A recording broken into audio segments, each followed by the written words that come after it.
Bonjour à tous, je m'appelle Michel Mouvoudi, je suis médecin, je suis écrivain, futurologue.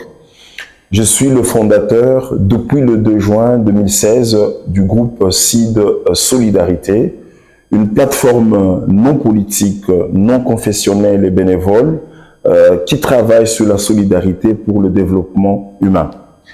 Alors pour la petite histoire, c'était en fait en 2009. Lorsque j'ai eu mon master en santé publique et développement à l'Université libre de Bruxelles, à travers une opportunité de bourse qui m'avait été partagée et qui m'avait permis justement de faire ces études sans payer. J'ai été très ému et j'étais très content de voir que je pouvais en ce temps-là, imaginez-vous il y a plusieurs années, étudier sans avoir payé. Parce que mes parents n'avaient pas les moyens pour pouvoir supporter un master dans un pays comme la Belgique. Mais depuis lors, je suis resté très marqué par cet événement. Donc je me suis dit qu'il était possible, grâce au partage, de développer nos capacités, de développer nos connaissances, mais surtout de pouvoir aussi les autres à faire comme nous. C'est comme ça que cette idée a commencé à germer en moi depuis les années 2010, lorsque je me suis lancé personnellement à aider beaucoup des amis, beaucoup des jeunes autour de moi à être aussi au courant de ces opportunités de bourse afin d'aller étudier. 5 ans après, on a eu des très bons résultats. Autour de moi, comme moi, j'ai vu beaucoup d'amis aller étudier. J'ai vu beaucoup d'amis aller faire le master et à leur retour, ces personnes pouvaient occuper d'autres fonctions, pouvaient faire autre chose dans la société. C'était un moment qui m'avait beaucoup enseigné moi-même, une expérience personnelle qui m'avait finalement poussé à créer un réseau de partage. Tout est parti de là, de ce souci que j'avais de commencer à partager des opportunités de bourse que je recevais pour aider mon entourage à être au courant de la possibilité d'aller étudier. En partageant les opportunités de bourse que je recevais à travers les réseaux sociaux, notamment sur les sites de la Belgique, j'ai étendu cette expérience à d'autres opportunités, notamment les opportunités de formation dans plusieurs universités, dans plusieurs centres de formation. J'ai ajouté à cela aussi les opportunités d'emploi, parce que je m'imaginais à quel point il y avait beaucoup de personnes, surtout dans un pays comme la République démocratique du Congo, où on a des gens qui sont enclavés, qui n'ont pas accès à l'information, mais qui ont des compétences capables de leur permettre d'être rentables au développement. Et donc, en créant ces réseaux, en ayant des personnes à travers le pays, j'ai justement utilisé les réseaux sociaux pour commencer à partager ces opportunités. Ce groupe qui a évolué non seulement sur les partages, a aussi développé beaucoup de capacités à commencer à regarder ce qui tient au développement du capital humain. Rappelez-vous que tout ce que nous faisons pour investir dans nos savoirs, dans nos expériences ou dans nos compétences accroît notre valeur économique, accroît notre capital humain. C'est comme ça que le groupe est devenu un exemple pour moi-même. Déjà au départ, dans ma tête, je me disais comment je pourrais arriver à créer une plateforme, à créer un réseau où les gens viennent, apprennent à partager les opportunités qui leur permettent d'investir dans leur savoir, dans leurs expériences et dans leurs compétences, mais aussi que ces personnes commencent à s'intéresser à un certain nombre de domaines très importants pour la vie. C'est notamment pour moi l'éducation des bases, c'est notamment la santé, mais c'est aussi l'entrepreneuriat. Cette expérience s'est forgée avec les premières personnes qui m'ont rejoint, mais surtout, l'expérience m'a permis de résoudre des problématiques majeures que nous rencontrons aujourd'hui dans notre société. Je vais les résumer en 3, ces problématiques. La première problématique, c'est déjà qu'on s'imagine que c'est très important de travailler en réseau. La mondialisation que nous connaissons tous, qui est arrivée, qui a été accélérée avec notamment la révolution numérique qui a commencé vers les années 1970, cette mondialisation, c'est aussi un appel à des ouvertures. Ouverture au marché, ouverture à l'emploi. Mais quelque part, la mondialisation nous oblige aussi d'être exigeants par rapport à nous. Parce que la mondialisation amène, n'est-ce pas, la concurrence. Et pour faire face à la concurrence, on est obligé d'augmenter ses savoirs, d'augmenter ses capacités en termes de compétences ou d'expérience. Ça, c'est le premier défi. Aujourd'hui, il est très important de comprendre que si on travaille en réseau, n'est-ce pas, on partage les expériences, on partage les connaissances et on permet à tout le monde d'être capable de donner sa part, n'est-ce pas, dans la contribution que l'humanité est en train d'attendre de nous. Ça, c'est vraiment la première motivation. La deuxième motivation, c'est que l'accent a été mis sur la jeunesse. Comme vous le savez, en Afrique principalement, nos pays sont en train de voir de plus en plus que la frange de la jeunesse est en train d'augmenter. L'Afrique va passer très bientôt à 2 milliards de personnes et sur les 2 milliards, nous savons que 1 milliard, ça sera des jeunes.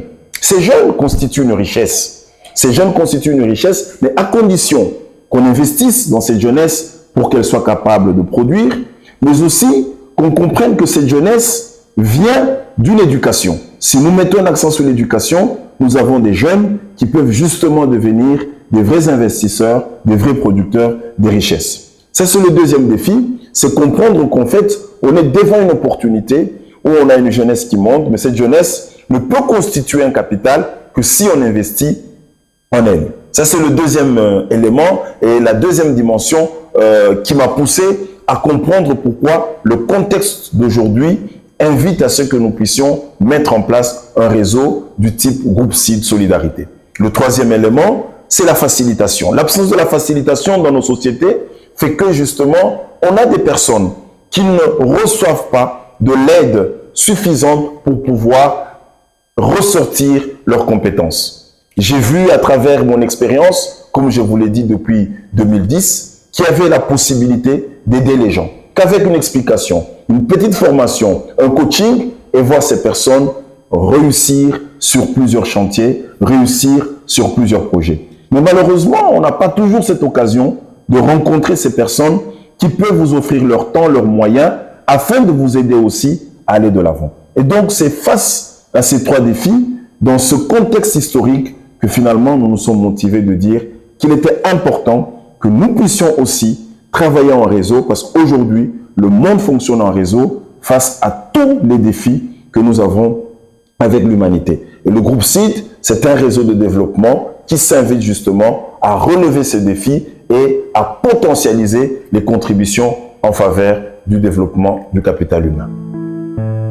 Ainsi donc, créé le 2 juin 2016, le groupe Seed Solidarité a pour vision de devenir la plus grande plateforme internationale de solidarité en faveur du développement humain. La mission, c'est une mission qui consiste à inclure davantage tous les acteurs passionnés de l'éducation, de la santé, de l'entrepreneuriat, passionnés de la formation, parce qu'encore une fois de plus, cette mission du CID vise à ce que nous ayons beaucoup d'investisseurs qui travaillent pour le développement du capital humain à travers le pays, à travers le continent. En ce qui concerne les stratégies, comme vous le savez, tout groupe a besoin, n'est-ce pas, de stratégies pour pouvoir avancer.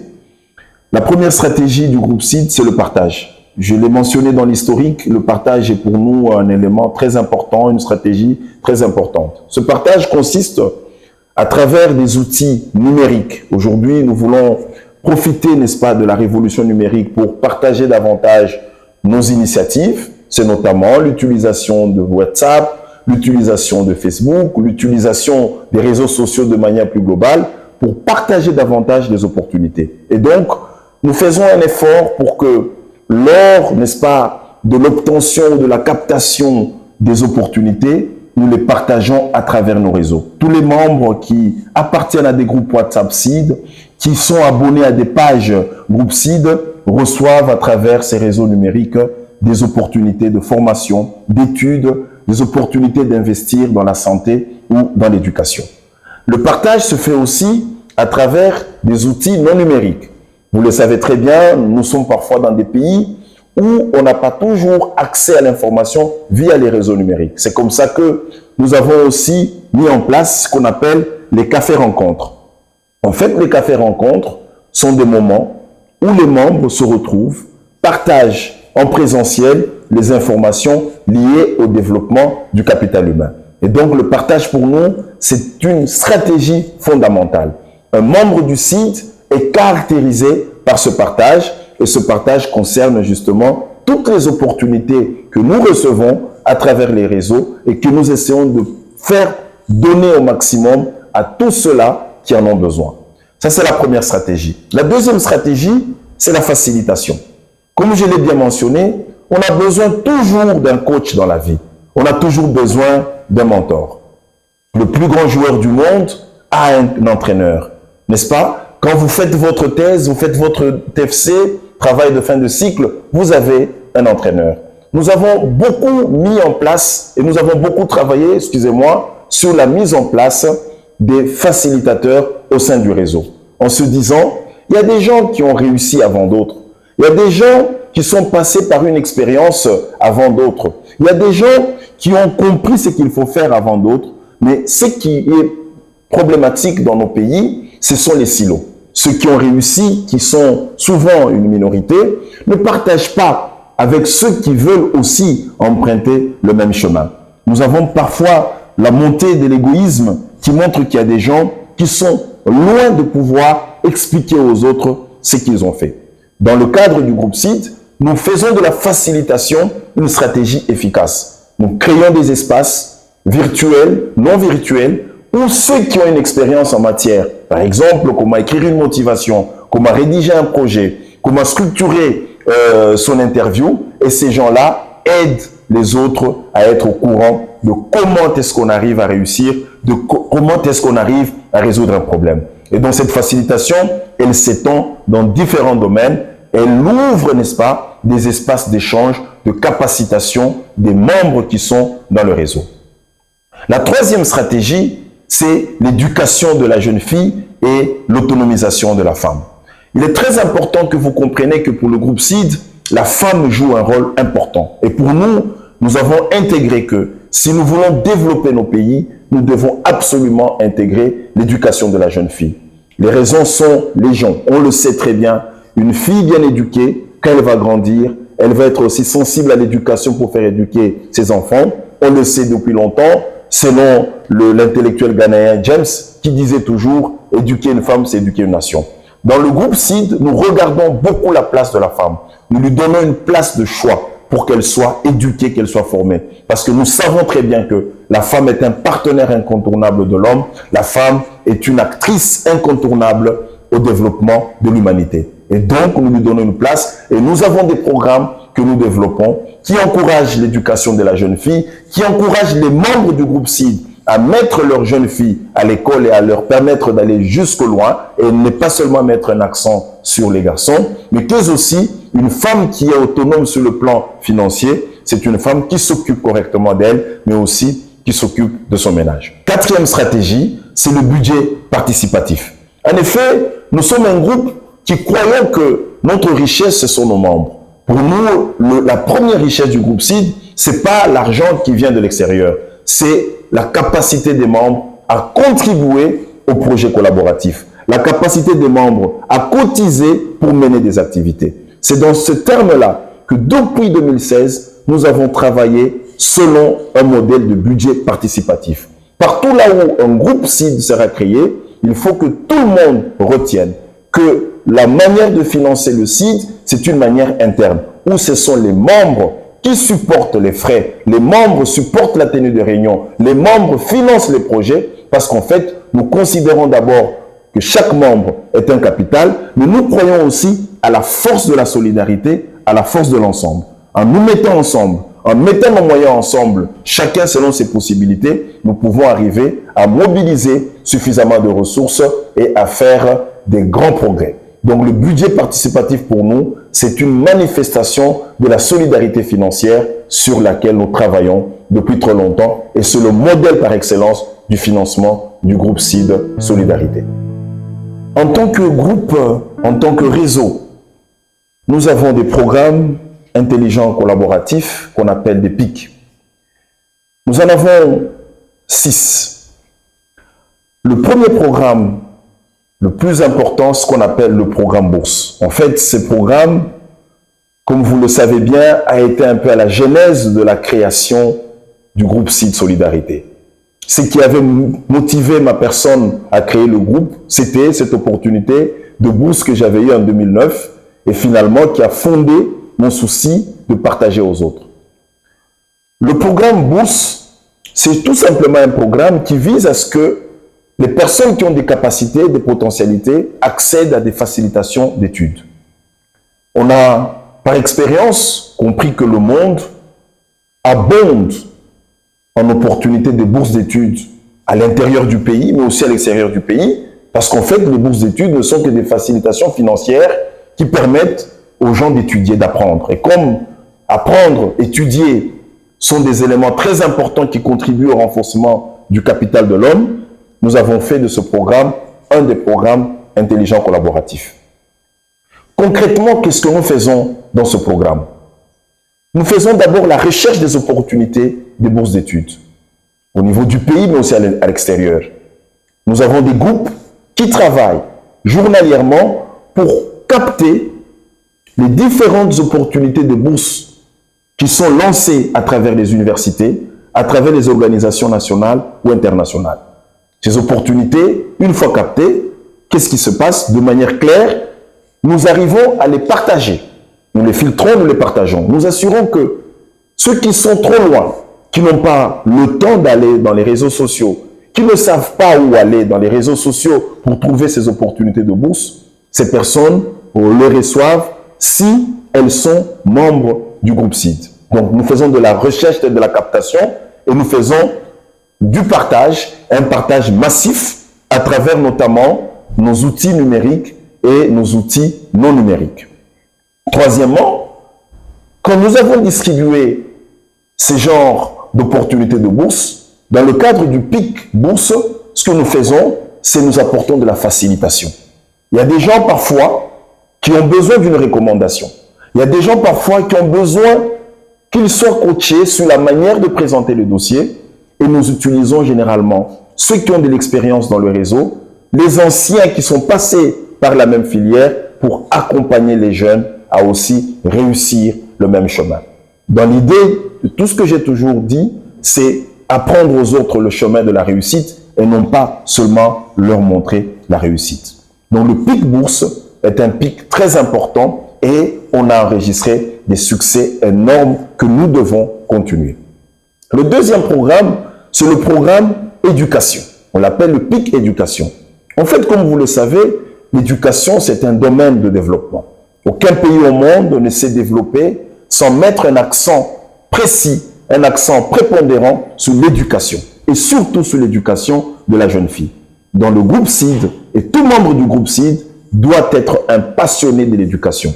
Autour de lui, les enfants doivent étudier. Ces enfants doivent étudier. Il doit se battre pour que les enfants étudient.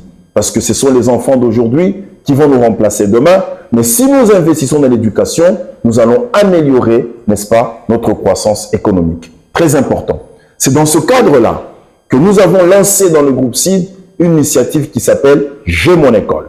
À travers cette initiative, chaque membre du groupe CID s'identifie à une école où il passe pour donner des fournitures, où il passe pour parrainer un enfant, où il passe pour soutenir en matériel didactique l'école, pour réhabiliter l'école. C'est un programme très important parce que nous sommes très attachés à l'éducation. De manière concrète, qu'est-ce que nous faisons dans le PIC éducation? Nous ciblons des écoles de manière cyclique et nous essayons de leur apporter de la réhabilitation qu'il faut. Nous ciblons des élèves et principalement les jeunes filles à qui nous apportons des fournitures scolaires, mais aussi que nous accompagnons pour la formation. Troisièmement, nous appuyons les enseignants en matériel didactique pour leur permettre d'être à jour. Quatrièmement, nous essayons au maximum d'apporter des activités éducatives dans les écoles. Pour nous, l'école est notre maison et chaque membre du groupe CID doit être apparenté à une école. Le troisième programme, c'est le PIC santé. La santé, c'est un domaine de développement. Contrairement à ce qu'on pense, la santé n'est pas un domaine de charité. Quand on investit dans la santé, on investit pour une population qui doit être capable de travailler et de produire, donc qui contribue à la croissance. C'est comme ça que la santé est un domaine de rentabilité, est un domaine de développement économique. Dans le réseau, nous mettons un accent sur cela, évidemment en complémentarité avec d'autres groupes, d'autres associations, d'autres organisations qui travaillent pour la santé. Mais nous avons choisi quelques pistes très importantes sur lesquelles nous travaillons. De manière concrète, qu'est-ce que nous faisons dans la santé? Premièrement, nous avons compris l'importance de la prévention.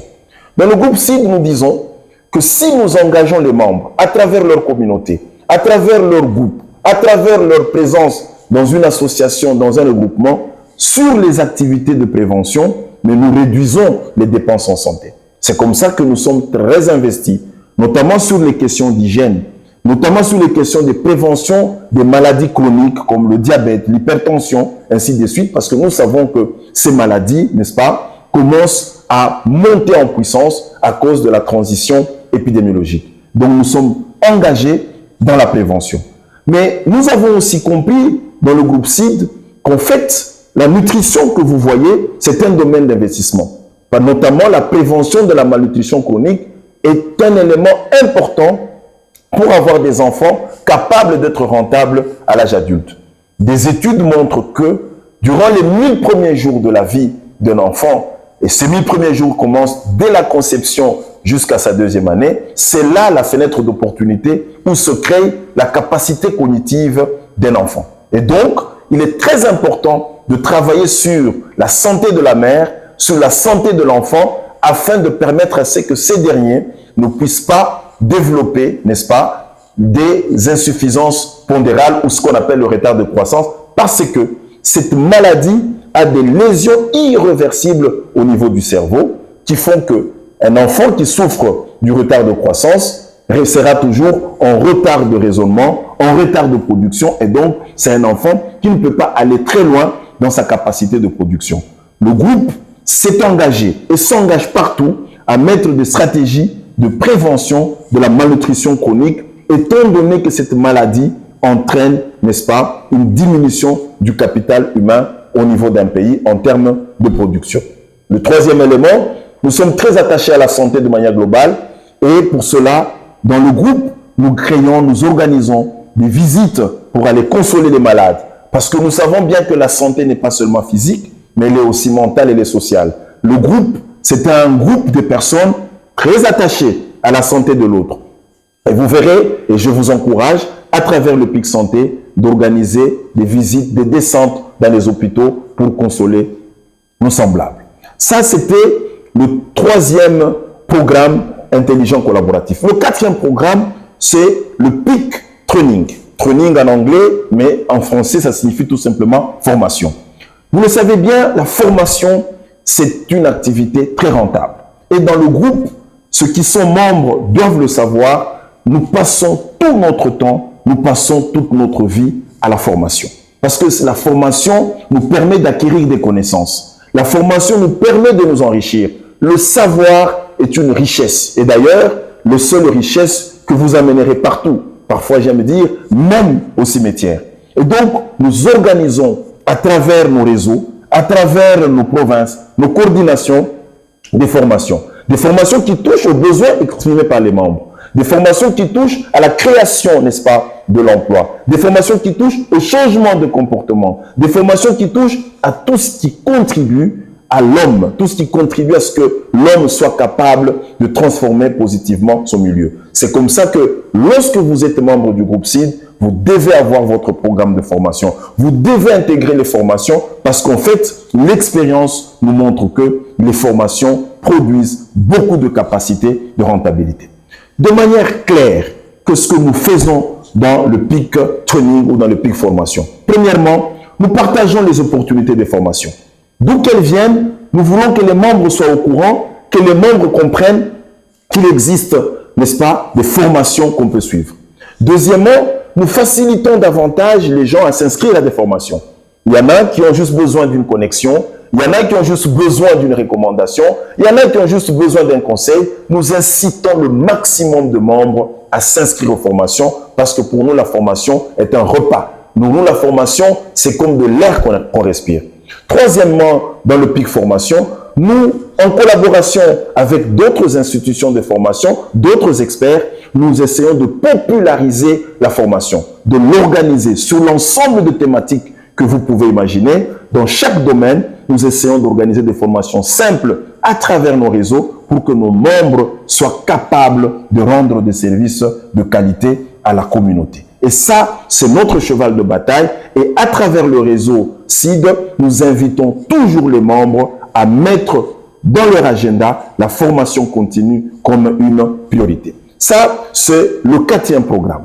Le 5e programme, c'est le PIC Solidarité. Mais en fait, c'est même ça le socle de notre groupe.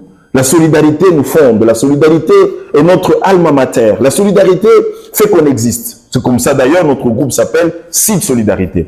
La solidarité, dans ce groupe-là, nous essayons de faire un effort pour que les membres d'abord soient solidaires.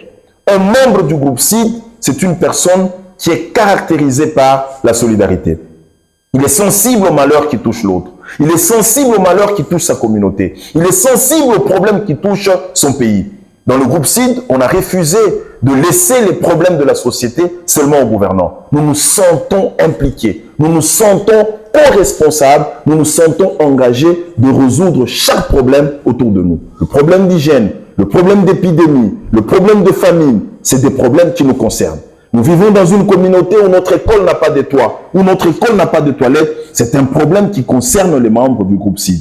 Donc cette solidarité, c'est d'abord un comportement. Comment est-ce que nous réagissons face au problème de l'autre? Comment est-ce que nous réagissons face à un problème qui touche la communauté? Un membre du groupe CID doit s'approprier chaque problème de développement qui touche sa société. Dans la solidarité, c'est d'abord un comportement.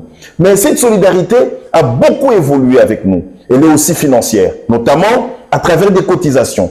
Comme je vous l'ai mentionné, une des stratégies fondamentales du groupe CID, c'est le budget participatif, qui consiste à créer des caisses de solidarité qui permettent à ce que les membres contribuent en fonction de leurs revenus, en fonction de leurs capacités et de leur pouvoir. Nous l'avons vu, on a réalisé beaucoup de projets que vous pouvez retrouver en image sur nos pages, où ce sont les membres qui ont contribué. Nous ne recevons rien de l'extérieur parce que nous pensons que les membres qui sont dedans, en renforçant leurs capacités, sont capables de contribuer financièrement aux activités à travers le PIC Solidarité. Donc nous sommes très solidaires. Et le 3e élément dans ce programme, c'est que nous sommes très sensibles à tout ce qui touche l'humanité.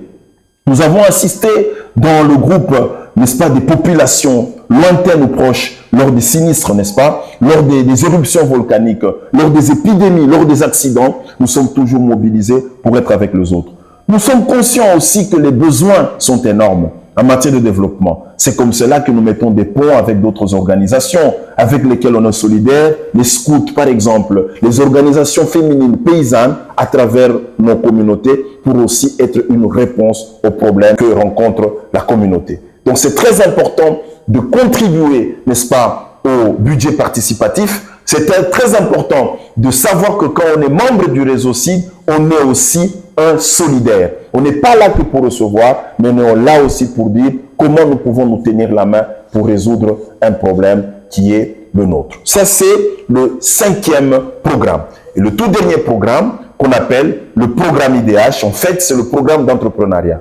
Nous avons mis en place des initiatives pour comprendre comment on peut créer de l'emploi. Nous avons refusé dans le groupe CID la dépendance. Nous avons refusé dans le groupe CID de tendre la main. Et donc, une des façons pour nous de pouvoir répondre aux problèmes de famine, de répondre aux problèmes de climat, aux problèmes de santé, c'est que nous soyons capables aussi de créer.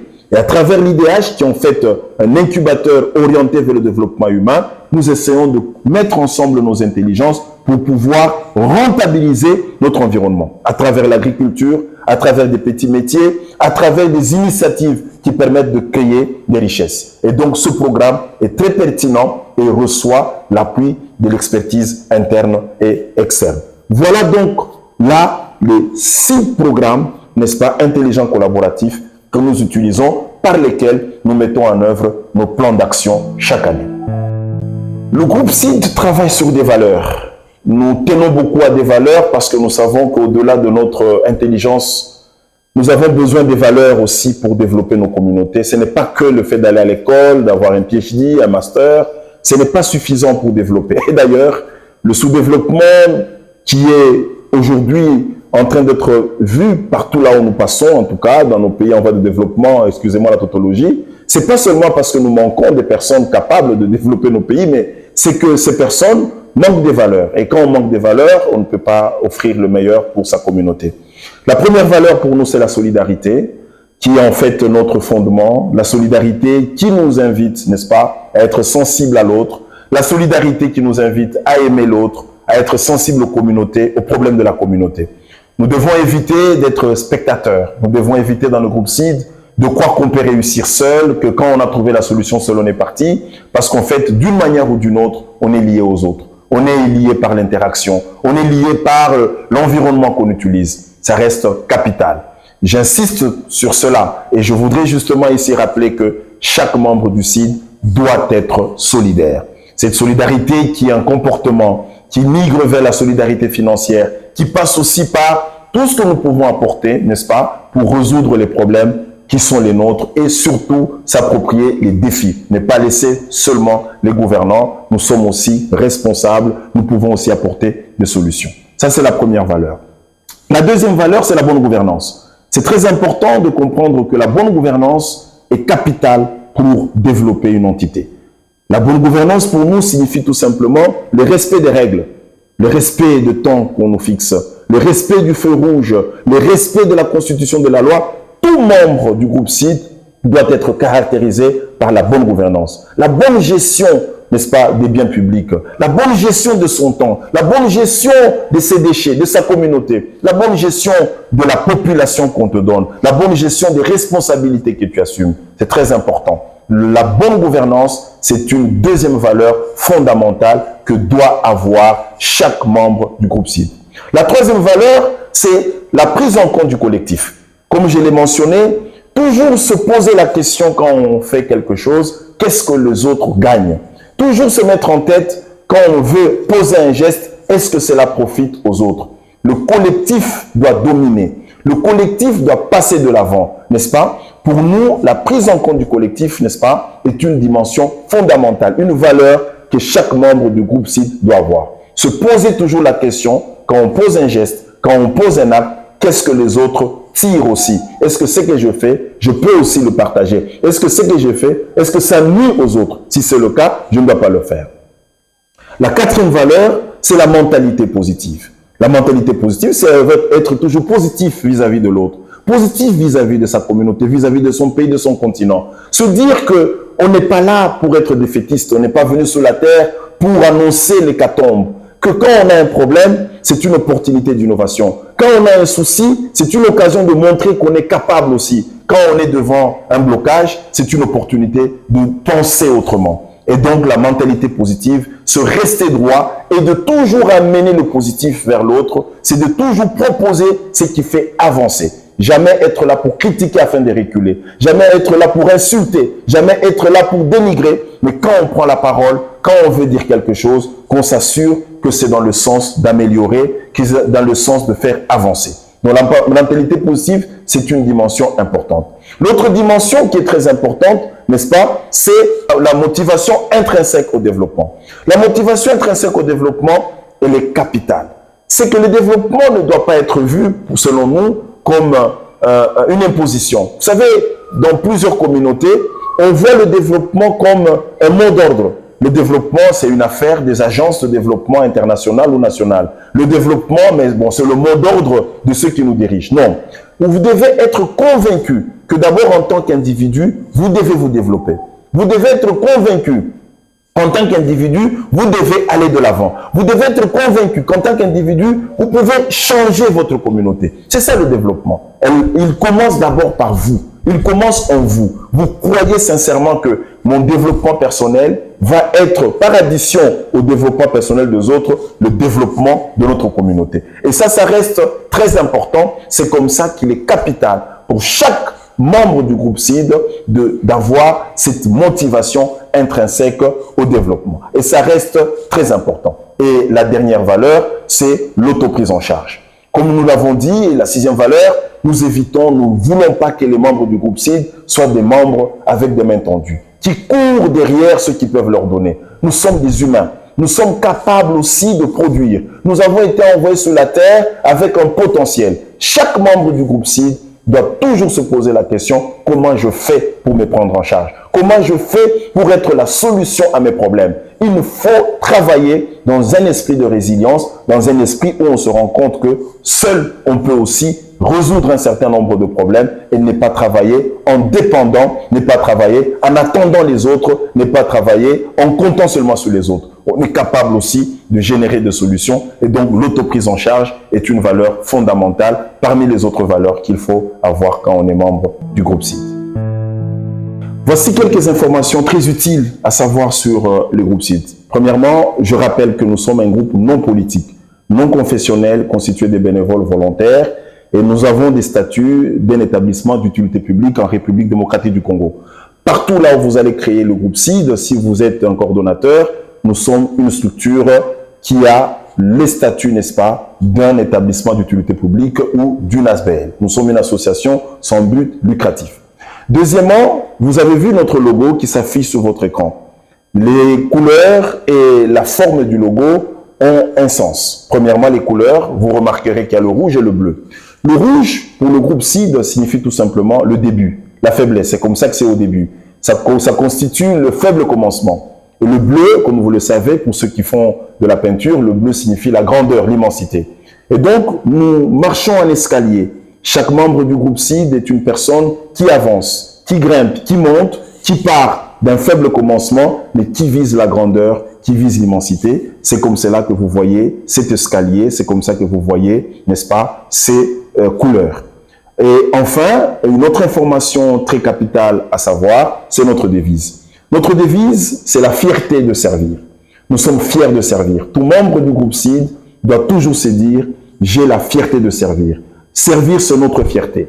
Nous nous sommes mis ensemble, pas seulement pour nous, mais surtout pour transformer notre communauté. Et notre communauté, nous allons, n'est-ce pas, la transformer par le service. C'est cette fierté de servir qui fonde d'ailleurs notre leadership, parce qu'en fait, le groupe CID, c'est un modèle de développement d'un leadership basé essentiellement sur le service que nous rendons aux autres. Ça, ce sont les informations utiles que vous devez savoir lorsque vous entrez dans le groupe CID. Chers amis, vous avez suivi le développement du groupe CID. Vous pouvez retrouver plus d'informations dans ce livre que j'ai publié, qui s'affiche sur votre écran et qui vous donne un peu plus de détails sur la genèse, qui vous parle un peu davantage sur nos stratégies. Mais ici, j'appelle à tous d'appartenir à ce groupe, d'appartenir à ces réseaux parce qu'on a besoin d'une intelligence collective, on a besoin d'une intelligence stratégique, on a besoin de travailler ensemble pour élever les défis communs que nous avons. Pour devenir membre, c'est très simple. Premièrement, vous devez accepter les valeurs, vous devez accepter la vision du groupe et y appartenir sans intimidation, y appartenir avec volonté en se disant « je suis une personne qui veut me développer et qui veut développer les autres ». Vous contacterez le numéro qui va s'afficher sur votre écran. Ce numéro vous permettra de vous faire enregistrer et de vous donner tous les éléments pour que vous soyez membre. Vous allez recevoir votre carte, vous allez rejoindre les autres membres qui sont dans votre communauté, vous allez intégrer nos groupes WhatsApp, vous allez être abonné à nos pages, vous allez suivre nos formations et vous allez de temps en temps rencontrer d'autres membres à travers les cafés rencontres pour se connaître, s'échanger. Cela est très facile parce que nous créons finalement une vraie famille basée sur la solidarité et le développement. Alors, si vous devenez membre, il est possible aussi que vous soyez coordonnateur ou lead d'un groupe CID. La création, n'est-ce pas, d'un groupe CID est donnée à quiconque veut le faire. Tout le monde qui voudrait construire un groupe autour de lui, qui voudrait devenir un homme d'influence, une femme d'influence, qui voudrait changer son environnement en mettant en œuvre nos programmes intelligents collaboratifs, en mettant en œuvre nos valeurs, en mettant en œuvre nos dimensions de changement, peut le faire. Là aussi, c'est très facile. Contactez le numéro qui s'affiche sur votre écran. Une équipe de facilitateurs va vous accompagner pour vous aider à être coordonnateur. Vous pouvez être coordonnateur de province, coordonnateur de commune, d'avenues, d'institutions, de territoires, de secteurs, de villages, partout là où vous êtes, il est possible de devenir un influenceur en utilisant la vision du groupe CID. Pour moi, c'est très important que j'ai des représentants, que le groupe CID soit partout. Aujourd'hui, il est en RDC et bien dans d'autres pays, mais c'est un groupe international parce que la question de solidarité, la question de développement humain est une question planétaire, c'est une question qui touche à toute l'humanité. Et donc, je vous invite à nous rejoindre et à participer à cet exercice de transformation positive de sa personne, mais aussi de sa communauté et contribuer ainsi au changement de l'humanité.